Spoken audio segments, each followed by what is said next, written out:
The BSides DC 2016 videos are brought to you by clearedjobs.net and cybersecjobs.com, tools for your next career move, and Antietam Technologies, focusing on advanced cyber detection, analysis, and mitigation.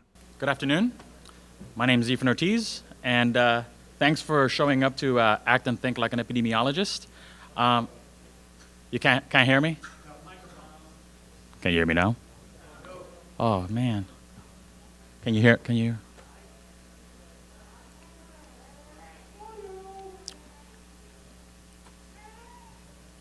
This is CNN. Testing 1 2. Testing 1 2. Testing 1 2. Testing 1 2. Should I just yell then? Okay.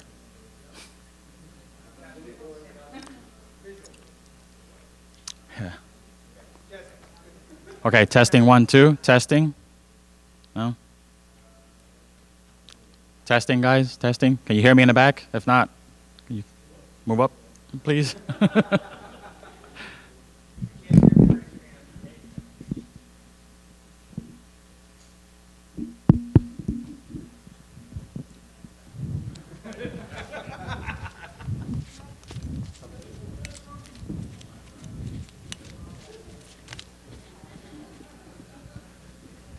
Nothing? Anything? Nothing? Can't hear anything out into the room. That's because none of these are up. So you gotta have these dials up. All right.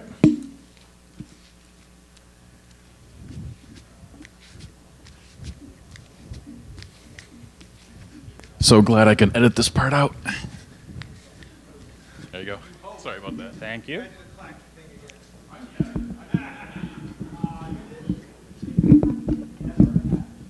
All right. Okay.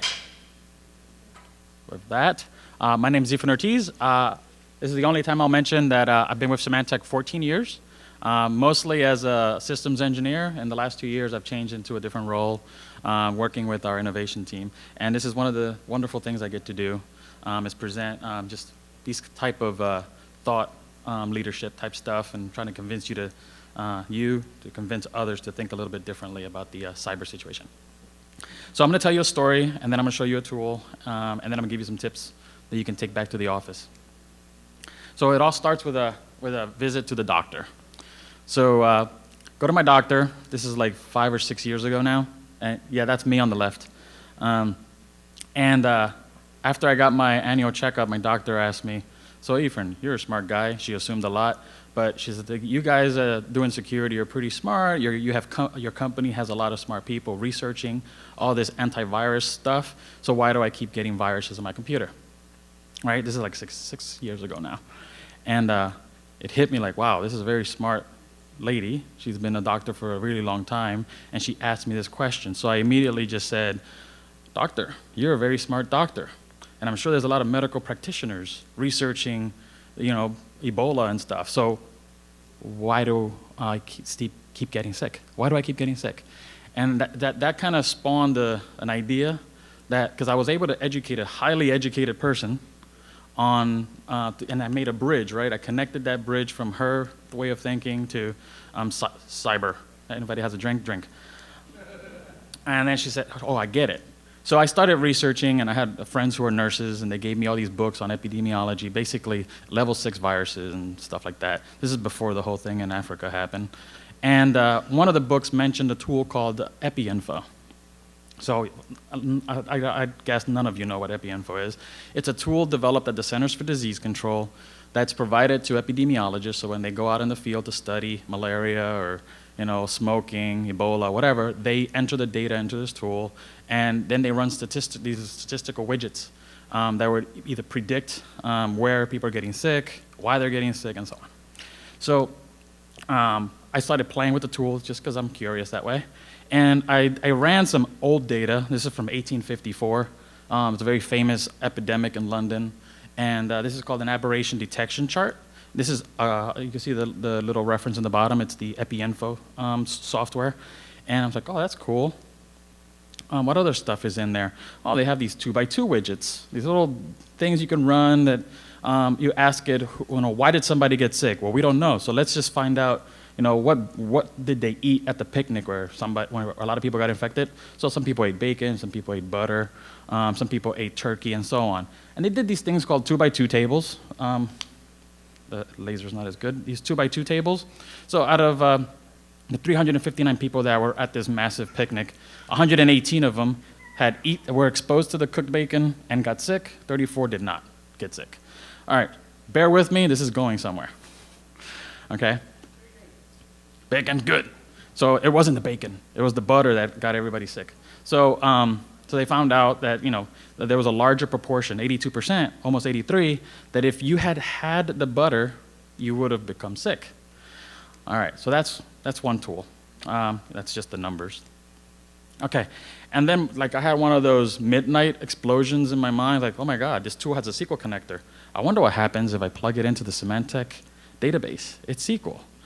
And I just clicked on the widgets. Give me a frequency analysis for the alerts that are coming in and which machines are getting infected and why. And I saw this. I'm like, huh. Most of the detections are not being detected with the antivirus. It's being detected with this proactive stuff. That's interesting. Again, remember, this is a CDC EpiInfo, a tool for researching biological viruses, right? And then it had a Pareto button. And I'm not a statistician. I just hit the little Pareto button, and most of the events were left alone. I'm like, oh, wow, that's a lot of left alones. Okay, and then they have something called an Epi Curve, which just takes account of the number of infections that have occurred over time. And then, and this is something that has been used for decades to look for a burst of infections. Okay, and so what happened that day? So that's a question. So I've tried this tool with many other products, not just Symantec, and it raises a lot of questions. It doesn't really answer many questions, but it makes you ask, what happened that day to cause that, right? Okay. Then it had other stuff that I could run. So frequency on what policies were flagged the most, which viruses were the most prevalent. So you get the idea. So those on the bottom there are behavioral policies. They're like people plugging in USB sticks and the like. And then I asked for a frequency analysis on what was detected, and I found that like 90% of the infections in the environment were basically attributed to sality. So this is the epidemiologist thinking, what about my environment makes me exposed to sality? All right, so instead of trying to write a virus definition or write another IPS signature, what is it about my environment that I could change to make it less susceptible to that? All right, so I kept reading about epidemiology, and I found these other things, cross-tabulations, case control studies, cohort studies, and clinical trials, and I'm going to talk about some of those later. But I showed you the Epi Curves. That's an Epi Curve on the top. So on that day, something happened. So maybe I should look, narrow. If you're using Splunk, narrow your search to those days, a few days before, a few days after, whatever SIM you're using. All right. So then I looked at the history of epidemiology and how the United States invests its money in healthcare, in public health. And I saw a link with the digital. So before 1979, there was something called sickness management. All right, so I'm going to go compare it to our digital world today. So sickness management is basically dealing with the effects of the disease after the fact. So let's take a look at it in the digital world. So we install some technology because we love to buy technology. We install it on our endpoints or gateways, whatever, and then we wait for the security vendor to provide us our vaccines and so on. And then I don't know, not you guys, of course, but most security guys just sit back and wait for the alerts, right? You wait for the alert, and when the alert pops up, you do your job. You check your console on Monday, Tuesday, Wednesday, Thursday, Friday. Everything's cool because it says I detected a virus and I removed it. I detected a call to a command and control and I stopped it. And then one day something happens and you call your favorite IR team to come in and do their job, and then you do the investigation and remediation. And then it's done. And then you go back to waiting for the alerts. And then it happens again, and it happens again. So it's like I call it the hamster wheel of death. You just kind of do it over and over. So in epidemiological circles, there's 3 types of prevention. This would be called secondary prevention, where you wait for the thing to get diseased, and then you try to alleviate the symptoms, all right? This is crazy. Then after 1979, the NIH published this huge document that changed everything into like wellness management. And I'll go into more detail on that, but let me just illustrate it here for you guys on the digital side, and then I'll go back. So wellness, if we were to apply wellness management to our same routine, that big line on the bottom is the new thing, right? So you actively study your environment. So are people, what are the logs telling me? Not just I detected something definitely bad, but what's probably bad, possibly bad, right?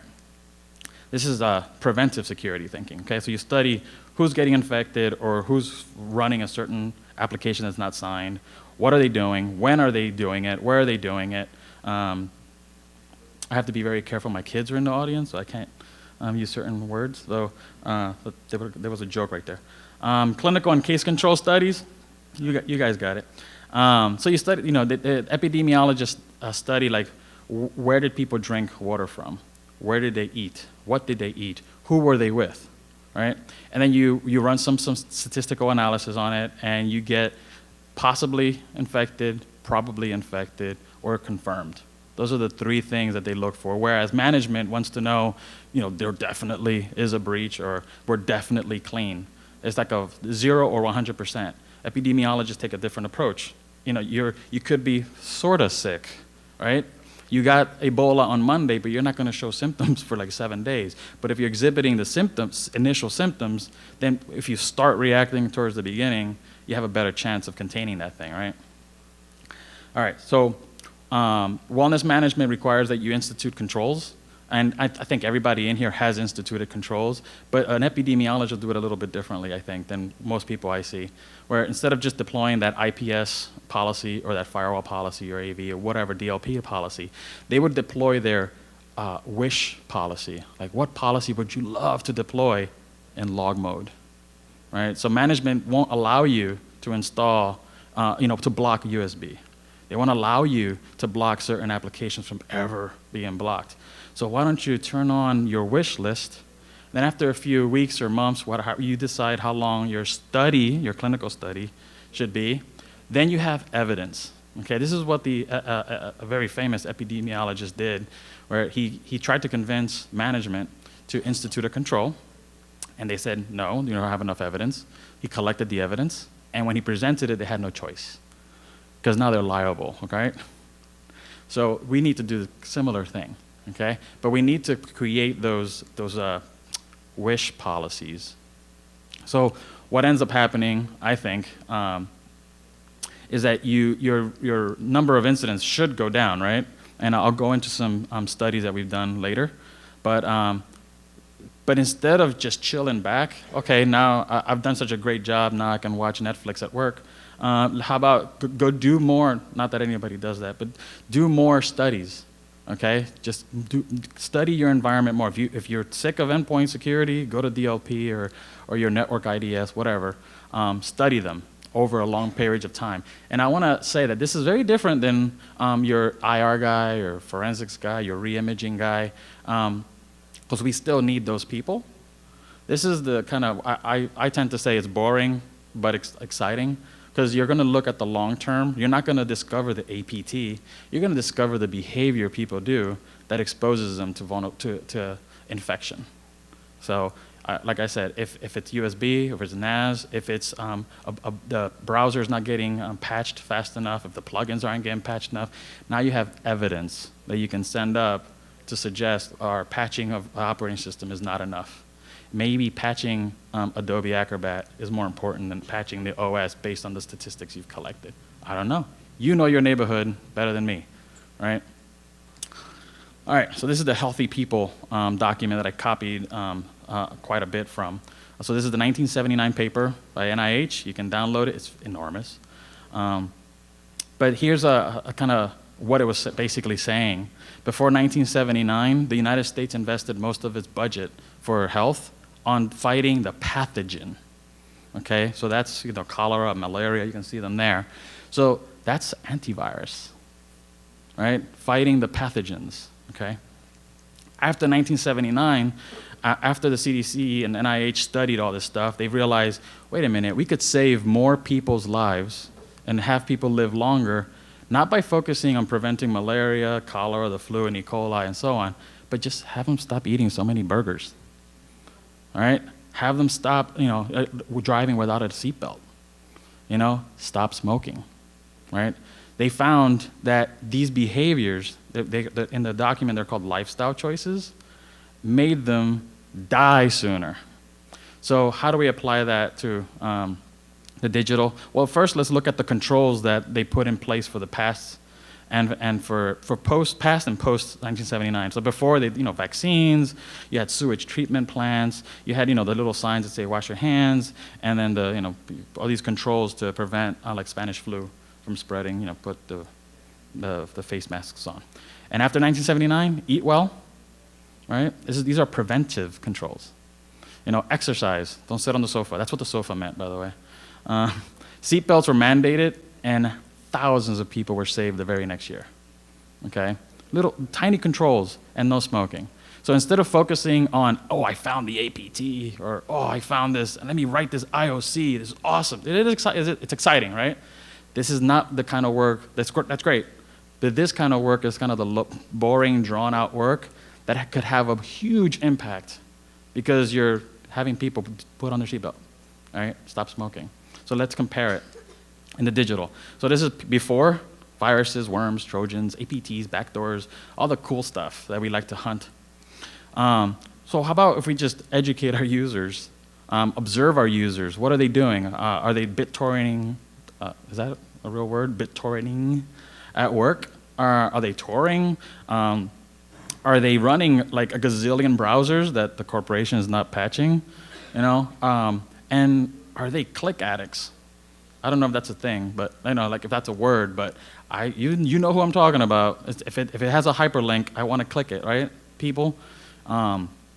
Is there something we can do to kind of alter that behavior? Or if we can't convince them to do it, put a control in place. And if you can't prevent it, monitor it so you can convince upper management to allow you to control it.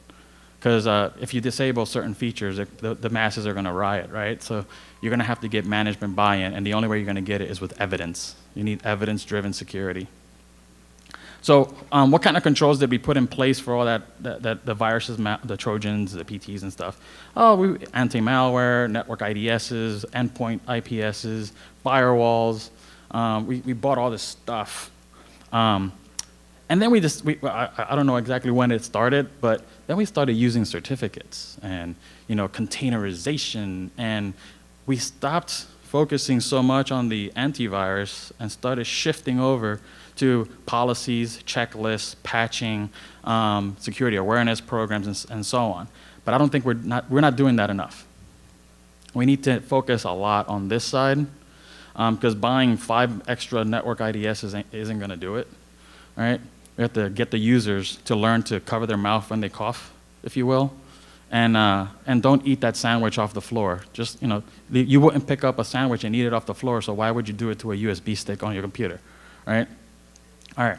And then another thing, I usually, this is the first time I'm going to say this stuff in front of my kids, but we've been teaching our kids to do this, when you cough, okay? We didn't teach them that in our yearly security compliance or health compliance training. We had to do that repeatedly, over and over. And too often, companies just do it once a year or worse at the employee boot camp when they first get hired, and that's it. And then every year they just have to sign a piece of paper that says they're aware of the security policies. No, we have to kind of repeat it over and over, and they're pretty good now. The irony, somebody pointed this out to me, the irony about the coughing into your arm is that it will not make you healthier. It makes the other person healthier. It's a weird thing. It's one of those altruistic things that we do as humans. We teach our kids to take care of others when we ask them to cover their mouths. And we hope that everybody else does it. We need that kind of mentality, that kind of reinforcement at work. Don't click on that document from a random person. Not as much to protect you, but to protect the entire corporation. Right? Otherwise, you're sneezing over the entire company. or coughing. All right, I made this slide to kind of show the more parallels. I'm telling a lot of stories so you can take some of these nuggets and share them when you're out there. So in both biological and digital space, you have simple threats, the common cold, or adware. You have complex threats, Ebola, Stuxnet. You have the sharing of stuff. So when we share water, we have the possibility of getting an illness from it. When we share NAS drives, we have a possibility of getting an illness. When we share needles, which you shouldn't do, I don't care what you do on the weekends, just don't share the needles. And then the USBs, when you share USBs. So it's a similar type of thing. As part of the human condition socially and in the social digital space, we have to share. But you don't have to be reckless. And then both in biology and digital, the bad stuff seems to find a way around whatever we implement. So no matter what technology you put in place, the bad stuff's still going to get in, right? So let's stop assuming that we can buy the golden pill, that's going to solve everything. And then I kind of like this one too. It's since the dawn of life, there's been diseases. Since the dawn of the digital age, there's been digital diseases, right? So I'm telling a lot of these stories this way, a lot of these little snippets, so that you can share those with people, so that they can click, so you can have that aha. So now let's get into more thinking like an epidemiologist. When an epidemiologist goes out to usually another country, but we have a number of epidemics here too still today, like the ice cream one, we just had a few, last year. They cannot afford to cure everything or to put a control everywhere. So they go in with these three little circles in mind. Where can I take my little resources? They only have so much money.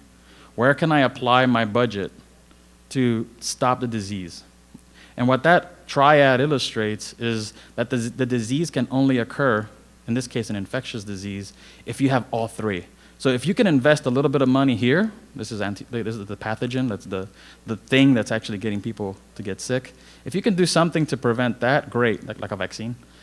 If you can't afford a vaccine or you don't have one, is there something you can do to the host to protect it? If you can't do that, is there something you can do to the environment? So in the biological space, that would be environmental controls, might be like the netting over the bed for malaria. Okay. In the digital space, you have WebSense, you have blue coats and all this stuff to control the environment coming to the host. And on the host, we do all kinds of crazy stuff. Signing of applications, we containerized applications. We're going really crazy with all this stuff, trying to isolate everything. We're trying to put everything in its own little biohazard containment unit. If you can think of it that way. So how can you convince management to give you everything you want? You can't. So pick where you're going to focus your energies for the particular types of problems you're having. Okay, so don't try to get everything. Focus. Unfortunately, that requires studies. So, there's a question?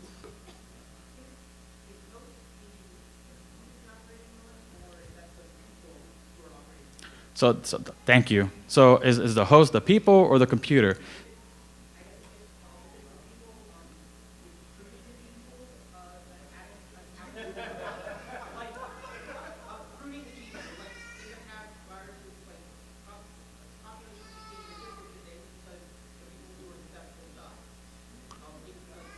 Okay. Can you come up, because you got competition? Pruning the people?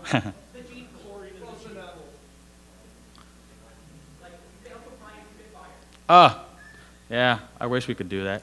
No, so I've been in many dinners where people say exactly that. And I don't think we can go that far just yet. Maybe in the military they can do that or something. But what I've seen done, like what happens at my company, we get fished internally. And if you're dumb enough to click on it, we get the little rat that says, guess what? You're going to security training. So it's kind of a punishment, right? You're not getting fired, but if you click the link, you're going to have to go to security awareness training. So firing people, that would be great. Maybe on the third strike, but yeah. How many of us would be out of a job right now? Yeah. All right. So this is another, I mean, I'm shamelessly stealing from the Centers for Disease Control. This is something called the SIR graph. It's susceptibility, infectability, and recoverability. Say that 5 times. So it shows you if you can see it from back there, the red marks are when you were susceptible or exposed to something. The longevity of the line is how long you were exposed to that thing.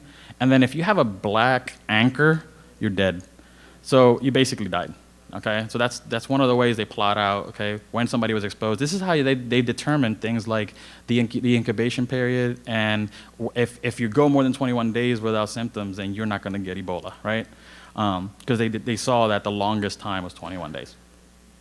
So what you're looking at here is my first prototype about 2 years ago, and on the y-axis are usernames for computers instead of people's names, and on the x-axis is time. And then the background colors, it's pretty bad, you can't see the colors, but is the groups, so the logical groupings in the corporation. So this was the proof of concept. And then a buddy of mine, his website's right there, his GitHub is right there.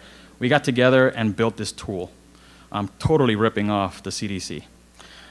So we have, again, x-axis is time, y-axis are the hosts. We changed the host names to numbers so we can actually, so I can show you this. But all we did, this is a 2-year-old slide, and we'll work up to the more recent stuff. But the gray dots are updates, content updates. The blue dots are check-in times, and the red dots are infections. And again, since most of these presentations people can't see them, I'll highlight them for you. Those are the infections. So what we decided to do is use that SIR idea to kind of just show the data visually and let the human correlation kick in. So this is one of the proof of concepts we developed. So we spotted patterns. So that's the same computer getting infected almost every other day. Okay, but here's the crazy part. If you log into the console, it said I detected something and I cleaned it. The next day, I detected something and I cleaned it. So when you look at, it's like going to the doctor and they go, oh yeah, you were sick, but you're fixed now. And then they go to a different doctor and another one and another one and another one, but they don't see the big picture, that they've been getting infected over and over, or they're getting ill for some reason over and over. And I forget which one of these it was, because there were different reasons for this happening, but one of them is a downloader. So the downloader did not have a signature for it, but when it downloaded components, the AV detected it and cleaned it, okay? But when you look at a console, regardless of what it is, you're just seeing that point in time versus timelining it this way. All right, and then, oh, by the way, the word disease, I thought it meant something you caught. It's not, it doesn't mean that. It means the abnormal function of an organism, okay? So, and that's I say that now because we spotted other diseases that were non-pathogenic, right? So like we saw these white lines. I don't know if you can, it looks like you can't see them from there, but basically we saw a pattern of when people are turning off their computers, right? We didn't expect to see that on a visualization. We didn't program it to do that. We just visualized events over time with color. I'm like, some people are not turning off their computers, and they have little red dots in the middle of the night. Who's sitting on that computer at 2 o'clock in the morning? Then we spotted other things like this one here, where my laser, there you go. This is getting more updates by a lot compared to the other ones. Why? You had a group of machines that were checking into their manager like almost nonstop, saturating the WAN links, okay? So I forget if it's this one or the next slide, but they tended to be, the drives are full. So when a hard drive is full and it tries to download content, when it tries to decompress it, it can't, so it fails, and then it waits for the next check-in time, and it downloads it again, and it can't install it, shuts it, turns it off, next 15-minute check-in, does it again. So that was a abnormal function of an organism, and after seeing it this way, just go check the policy and change it. Oh, look at that, the hard drive's full. Let's remediate that.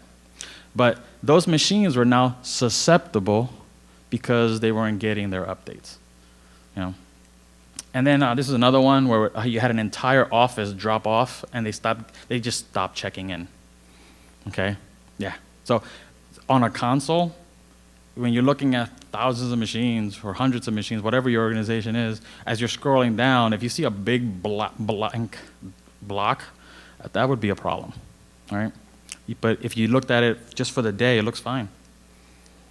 Then we looked at another product. So we took the same product. The console, this interface is something we worked on, but this is a different product. We collected their logs, and doing it again. Okay, here we go. There's the same type of stuff, different company, and those two bottom ones were the first high priority ones. Actually, my laser pointer's not working so well. These two, let's investigate those. What's going on there? Look at these. This was very troubling. These guys, this entire group is checking in, but never getting updates. It's not even trying to download updates anymore. So again, these are not infectious diseases. It's just that the hosts are not functioning correctly, and we're able to see that, go change the policy, and now it works. It functions correctly. So the probability of them getting infected is lowered because they're actually working the way they're supposed to. Is this making sense?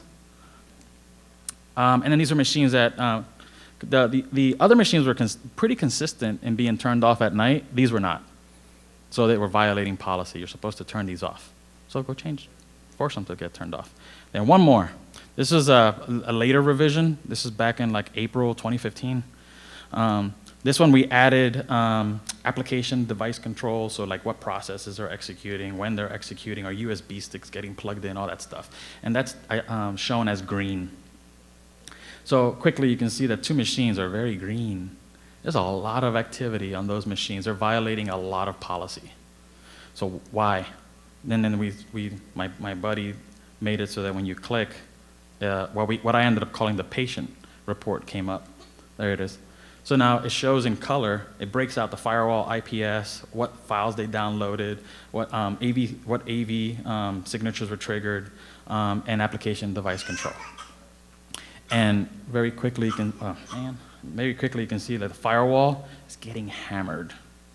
Something's up. It's either communicating out or something's scanning in. So then we added another button, oops, to get even more detail. So we can hover over that one event and see what's causing it. So this was my buddy doing work on his customers. I ended up using this at one of mine. And the moment we lit it up on his data, we found dual NICs servers. So one NICs on the inside, one NICs on the outside, bypassing all their security. And all we saw was black lines across, showing heartbleed just hitting the company. But the product was blocking heartbleed, right? So the IPS was actually saying, I detected heartbleed and I stopped it. I detected heartbleed and I stopped it. But it at least let them know that you have an abnormal functioning of an organism here. It was not supposed to have two NICs plugged in, one to the outside and one on the inside that way. So again, I'm not focusing on discovering the APT. I'm focusing on looking at the long picture and making the hosts healthier by making them work correctly. Then I used other tools. This is Kibi, part of the ELK, it's like an offshoot of Kibana, to do these are scans, AV scans. So I saw machines that were taking too long. And I believe this is the one that was a NAS scan from an endpoint. A very cheap customer setting up an endpoint to scan a NAS drive, which would take forever. Bad idea. And then policy detections by time, alerts by OS and stuff like that. Then this is a very old slide, and you can see my awesome graphics. This is just to illustrate kind of the mentality change from today to the Epidemiologist, right? Okay. So that guy right there is your everyday information security guy. You know, he's a firefighter, right? He's saving all these machines, all these hosts. He rips them out of the network, re-images them, and they're healthy again. They go off to their merry way. You introduce this new guy, again my graphics are terrible, but you introduce this Epidemiologist guy, and he's going to come in, and the legacy guy is going to say, where are you going? Help me save these people. I am going to help. I'm going to find out why they're getting sick in the first place. That's a whole different way of thinking, right? It feels good to save somebody's computer, to get them back into production and so on. This boring work, somebody needs to do it, right? And when they find out, oh, it was the NAS drive, so let's put a rule or let's install a scan engine on that thing, and now you'll have less people to deal with, less laptops to re-image, right? because you're lowering the amount of people that are getting sick. Yeah, stop, the water's polluted. All right, and then folks started asking me, so where do we get these people? You know, you information security guys are expensive. You know, there's a skills shortage and so on and so forth. And then I started basically arguing that the help desk would be a great repo of people to hire. So an Epidemiologist doesn't have to be a static analysis ninja or a dynamic analysis ninja. They just need to have a logical mind, be analytical, and have a lot of patience. But help desk folks, if they have enough years in the job, they know where your Exchange servers are. They know where your SharePoint servers are. They know the neighborhood, right? So what better person to put in front of a dashboard to look at statistics? Like when they see an outlier, like on some of those graphs, like the customer I had where he saw, oh, they're dual nicked. They're not supposed to be. I didn't know that. I couldn't possibly know that. He knows his neighborhood better than me. And that's where I think help desk, hiring up internally, and who doesn't want to be in security? It's sexy, right? This may not be the sexiest entryway, but it's a way in. And I believe, and I mean, my son, my 10-year-old here, has seen my tool at work at home, and even he's pointed out, oh, that looks like this, and that looks like that. And I think a 10-year-old can figure it out. Yeah. And then so I put a slide up for clinical trials. Okay. Okay. Cool. Perfect. Almost done. So this goes back to what I touched on earlier. Survey your environment. Analyze as many logs as you can. Then you create that awesome control that you wish you could put in place, right? Test the control. Now, it's very important that you test randomly. Okay? Too many times when I talk to customers and they're like, yeah, we tested that product and it's terrible. Self-censorship. It's terrible. It's like, where'd you test it? Oh, we tested it on our IT guys. Wait. Hold on. Can you pick somebody from HR, somebody from finance, somebody from, sorry. Okay. So, basically randomly select. So I wrote a little Python script that just goes into the Symantec database and just picks machines at random. And then I can apply a policy, the wishful policy, on just those machines. And now, as you know with polling, when you poll randomly, it tends to represent the rest of the population better versus polling biasly. Okay, let me just poll everybody that, like in that famous telephone survey back in the 1930s, where they surveyed who would vote for the president, but they only called people who had a phone, people who had money, right? It wasn't a truly random sampling. So I would suggest test the control on a truly random sample, then measure the effectiveness of the control after a period of time. You decide whether it's a week, a month, or maybe you do checkpoints. And if it was terrible, start over. If your control was terrible, rewrite it and start again. If it was awesome, deploy it to everybody else, right? Just like the biological space, just like the pharmaceuticals do, just like epidemiologists do. You do the placebo type thing and the real one. Okay, I got like 9 minutes left. So changing how users think of digital threats. So think digital diseases. So just tell the users malware is just another type of infection, right? Just like you get the cold, you're inevitably going to get a cold. So they're part of the human condition. There's no product. This is for management. There's no product you can buy that's going to prevent your machine from getting sick. If a vendor says, I just invented the magic pill, they're lying. And then this one tends to get a good laugh, and I have to censor myself, but just because we invented antibiotics doesn't mean you go crazy. And you guys from the 70s know what I'm talking about. So, it should be some of you got it. Just because, and a lot of users do this, oh, I have Norton, so I should be protected. I can click on whatever I want. No. So we have to change that mindset, okay? That's like my 10-year-old pointed out that people who use helmets tend to take more risks because they feel that, well, I have the helmet on, so I'll be safer. No, it's supposed to be the last line of defense. Don't take more risks because you have the helmet. And then study. continually study. And I'm guilty of this, and I hope you agree with me. Our desk side manner has been terrible. All right? We tell our users behind their back they're stupid, right? They don't understand anything. So why would they listen to our prescriptions to better themselves when we belittle them? All right? So our desk side manner needs to improve. And just, I'm sure you've experienced this with your doctor. When your doctor has good bedside manner, you tend to listen to them. When they don't, you ignore them. All right? So when you prescribe a certain action, if you do it nicely, they'll actually think about it when they get that email that asks them to click. Okay, so what to do when you get back to your offices? Get to know, well, maybe not you, but get somebody, whether intern or somebody from the help desk, or maybe you do it, but get to know your assets. You need to know your neighborhood. Who lives in your neighborhood? Where's the Exchange server, right? Where's the SharePoint server, and so on. Visualize your data. I mean, I was shocked to see the stuff that we saw, totally unexpected results by just visualizing the data. You can use the tool that we provided, but there's plenty of other stuff out there like Elastic, Logstash, Kibana, Tableau. There's plenty of tools that you can start to visualize your data, and then use those visualizations to communicate to management. They love crayon pictures. Leverage your new insights to create new clinical trials, right? If you see certain things and you want to enrich that data, then create the trial and deploy it in log-only mode, and then a few weeks later you can actually make an informed decision